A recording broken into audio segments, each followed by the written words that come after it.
مولا امیر المومنین و اشرف الانبیاء کے قرب کا جو ایک جلوہ نظر آتا ہے وہ معراج میں نظر آتا ہے۔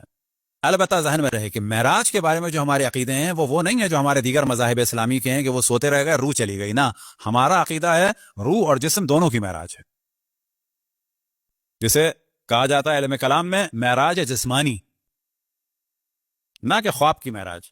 یہ خواب کی معراج والا بھی جو ہے تو یہ اشرف الانبیاء کی ایک زوجہ اور معاویہ اور بعض دیگر لوگوں سے ہوا ہے تاکہ اس معراج کی حیثیت کو کم کیا جائے۔ تو مولا امیر المومنین اشرف الانبیاء کا جو خاص تعلق تھا وہ حتیٰ معراج میں بھی تھا۔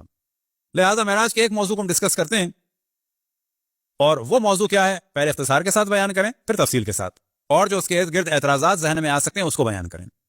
کہ اللہ سبحانہ و تعالیٰ کی جانب سے جب ندا آئی اشرف الانبیاء صلی اللہ علیہ وسلم کو تو وہ جو آواز تھی وہ مولا امیر المومنین کی تھی۔ یہ ہے اصل موضوع، یہ اصل روایت ہے۔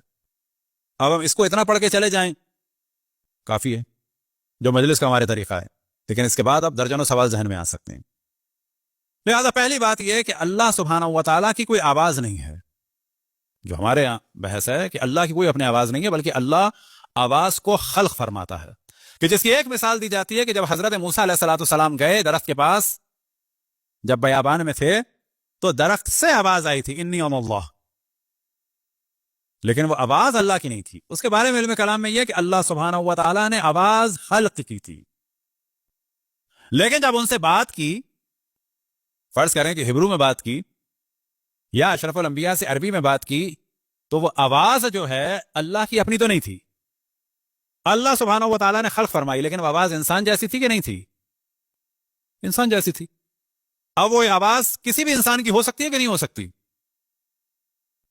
ہم یہ فرض کر لیتے ہیں کہ مولا امیر المومنین کی آواز نہیں تھی۔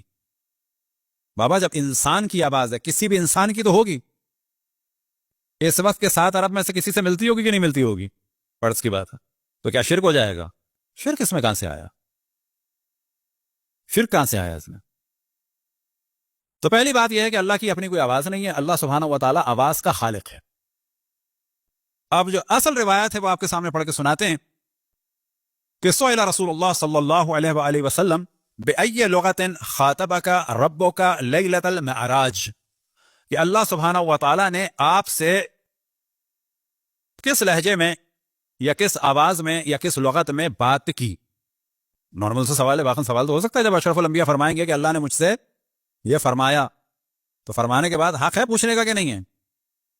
قال رسول اللہ صلی اللہ علیہ وآلہ وسلم خاطبنی باللغت علی ابن ابی طالب، کہ اللہ سبحانہ و تعالیٰ نے علی ابن ابی طالب کے لہجے میں مجھ سے بات کی۔ خاطبنی بلغت علی ابن ابی طالب، اللہ سبحانہ و تعالیٰ نے علی ابن ابی طالب کے لہجے میں گفتگو کی۔ تو پھر رسول اللہ صلی اللہ علیہ وآلہ وسلم نے سوال کیا، قلت یا رب خاطبتنی ام علی، یا اللہ تو خطاب کر رہا ہے مجھ سے یا علی؟ فقال، یعنی اللہ سبحانہ و تعالیٰ نے جواب دیا، یا احمد انا شیء لیس کالاشیاء، مجھ جیسا کوئی نہیں ہے، لیس کمثلہ شیء، لا اقاس بالناس، میرا کوئی موازنہ کسی انسان سے نہیں ہے، ولا اوصف بالشبہات، اور کوئی میری صفات میں جو ہے شبہ نہیں ہو سکتا، خلقتک من نوری، میں نے تمہیں خلق کیا ہے اپنے نور سے، وخلقت علیًا من نورک، اور علی کو خلق کیا ہے میں نے تمہارے نور سے، فاطلعت علی سرائر قلبک، اور مجھے علم ہے کہ تمہارے دل کی گہرائیوں میں کیا ہے؟ سرائر قلبک، دل کی گہرائیوں میں، فلم اجد فی قلبک احب الیک من علی، تو میں نے تمہارے دل کی گہرائیوں میں علی سے زیادہ کسی کو محبوب نہیں پایا، فخاطبتک بلسانہ، پس میں نے علی کی زبان میں تم سے گفتگو کی، یا علی یا علی یا علی مدد،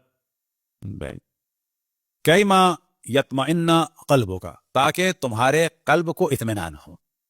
اب آپ تصور کریں کہ معراج میں اللہ سبحانہ و تعالیٰ کی جانب سے دعوت ہے، البتہ معراج کا جو تحفہ ہے وہ جناب سیدہ کے نور کی صورت میں ہے، اور جو دل کی گہرائیوں میں عشق ہے اشرف الانبیاء کے وہ کس کا ہے؟ علی ابن ابی طالب کا، اور اللہ سبحانہ و تعالیٰ نے اس محبت کی وجہ سے اشرف الانبیاء سے جب خطاب کیا تو مولا امیر المؤمنین کی زبان میں کیا کہ پھر یہاں پر کوئی اعتراض کرنے والا کہ جی غلو کر دیا تو کہا جائے گا کہ تم بتا دو کس کی آواز، وہی تو آواز ہوگی، اس میں غلو کہاں سے ہو گیا؟